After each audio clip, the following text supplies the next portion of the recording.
Conference के अध्यक्ष और पूर्व केंद्रीय मंत्री डॉक्टर फारूक अब्दुल्ला ने सोमवार केंद्र सरकार पर देश में सांप्रदायिक तनाव को बढ़ावा देने वाली गतिविधियों पर रोक लगाने का जोर देते हुए कहा कि मुस्लिमों के साथ समान व्यवहार किया जाए। उन्होंने संभल और अजमेर शरीफ जैसी घटनाओं पर रोक लगाने की आवश्यकता जताते हुए कहा कि हमारे देश में सांप्रदायिकता और नफरत खत्म होनी चाहिए। सऊदी अरब में उम्रा से लौटे डॉक्टर फारूक अब्दुल्ला ने आज यहां पत्रकारों से बातचीत में कहा कि हमारा संविधान सभी को बराबरी का हक देता है। अगर संविधान के साथ छेड़खानी करेंगे, उसे भंग करेंगे तो फिर हिंदुस्तान कहां रहेगा। उन्होंने कहा कि यहां अब मुस्लिमों को निशाना बनाया जा रहा है, उनके धर्मस्थलों पर सवाल उठाया जा रहा है। ऐसा नहीं किया जाए क्योंकि वह भारत के मुसलमानों को समुद्र में नहीं फेंक सकते। 24 करोड़ मुसलमानों को कहां फेंकेंगे। घाटी में विस्थापित कश्मीरी हिंदुओं की वापसी संबंधी सवाल के जवाब में उन्होंने कहा कि यहां कोई भी विस्थापित कश्मीरी हिंदुओं की वापसी के खिलाफ नहीं है। कश्मीरी हिंदुओं के यहाँ वापस आने से कौन रोक रहा है। प्रत्येक राजनीतिक दल उनकी वापसी का समर्थक है। कश्मीरी हिंदुओं को ही तय करना है कि वह यहाँ कब कैसे आएंगे। हमारे दिलों के दरवाजे, हमारे घर के दरवाजे उनके लिए खुले हैं। डॉ अब्दुल्ला ने कहा कि जब मैं मुख्यमंत्री था तो उस समय यहाँ हालात खराब थे, लेकिन हमने उन्हें वापस लाने का प्रयास किया। जम्मू कश्मीर में आरक्षण नीति को लेकर पैदा विवाद पर उन्होंने कहा, गरीबों और वंचितों के लिए आरक्षण होना चाहिए, लेकिन यह व्यावहारिक होना चाहिए। सरकार को इसकी समीक्षा करनी चाहिए।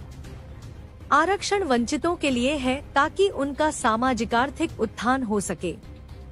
यहाँ यह 70% तक बढ़ गया है, जिससे कुछ वर्गाए को नुकसान हो रहा है, इसलिए इसकी समीक्षा भी जरूरी है।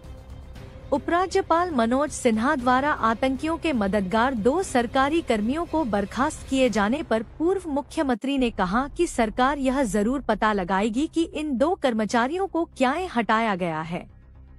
उन्होंने इजरायल लेबनान के बीच युद्ध विराम का स्वागत करते हुए गाजा, सीरिया और ईरान पर हमलों को भी समाप्त करने का आह्वान किया।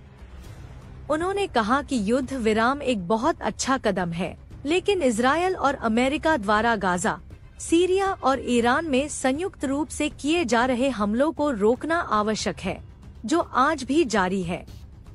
यह खतरनाक है। उन्हें तुरंत युद्ध विराम का सहारा लेना चाहिए। आपने संयुक्त राष्ट्र सुरक्षा परिषद में बहस देखी होगी। यदि सुरक्षा परिषद के अस्तित्व का कोई उद्देश्य है तो उसे इजरायल को युद्ध विराम लागू करने और मानवीय सहायता की अनुमति देने के लिए कहना चाहिए। उन्होंने उमरा से संबंधी सवाल के जवाब में कहा कि मैंने वहां न केवल कश्मीर के लिए बल्कि पूरे मुस्लिम जगत के लिए प्रार्थना की। आज हम जिन मुश्किलों का सामना कर रहे हैं, अल्लाह हमें इनसे मुक्ति दिलाए। अल्लाह हमें सही रास्ते पर ले जाए। मैंने प्रार्थना की कि हम बुराई से दूर रहें और हमारे देश में फैली धार्मिक नफरत का अंत हो। मैंने एकता और सद्भाव के लिए प्रार्थना की है। ऐसे ही लेटेस्ट अपडेट्स और न्यूज देखने के लिए फॉलो करें JK वायरल न्यूज को।